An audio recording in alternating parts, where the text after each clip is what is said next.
Haïti et les accords internationaux. Haïti a signé plusieurs accords qui peuvent avoir des retombées sur l'économie en général et sur le secteur agricole en particulier. C'est le cas avec le Fonds monétaire international FMI et de la Banque mondiale de l'accord de facilité d'ajustement structurel renforcé FASR qui s'étend sur la période 2006-2009 et qui a pour but de rendre l'économie haïtienne plus compétitive et de faciliter son intégration dans l'économie mondiale. Cet accord stipulait la libéralisation complète de l'agriculture par la réduction drastique des tarifs agricoles et l'élimination des barrières non tarifaires, l'abolition des taxes d'exportation.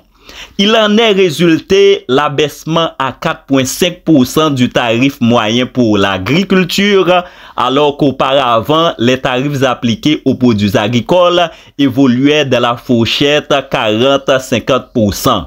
Par exemple, à l'heure actuelle, le riz est fixé à 5%, 3,5% pour le sucre, 5% pour la viande de poule, de porc, voire 0% pour bananes, œufs et lait 3,5%, alors qu'il était pour ces catégories de produits respectivement 50%, 40% et 50%.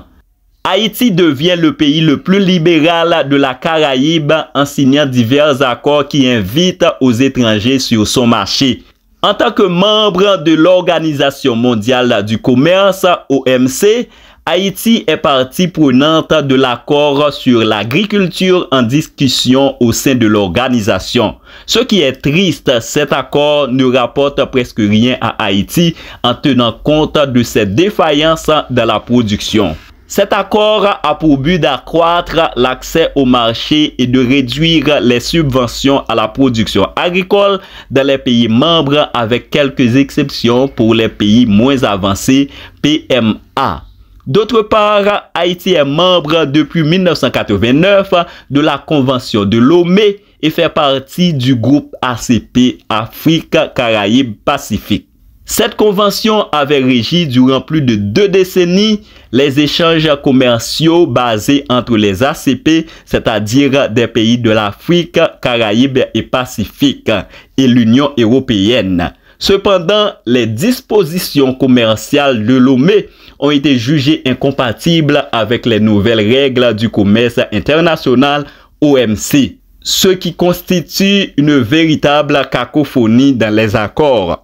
En juin 2000, Haïti a signé l'accord Cotonou avec l'Union européenne conclu pour une période de 20 ans et révisable tous les 5 ans.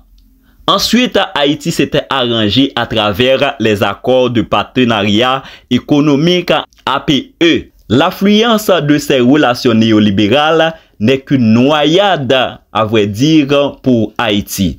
Quant à la communauté caribéenne au CARICOM, Haïti est repéré pour le pays qui contient les plus faibles barrières douanières, ce qui constitue un fil à retordre surtout pour les agriculteurs sur le marché national. L'histoire est triste. La meilleure, ce sera nous demain. Avançons pour une autre Haïti.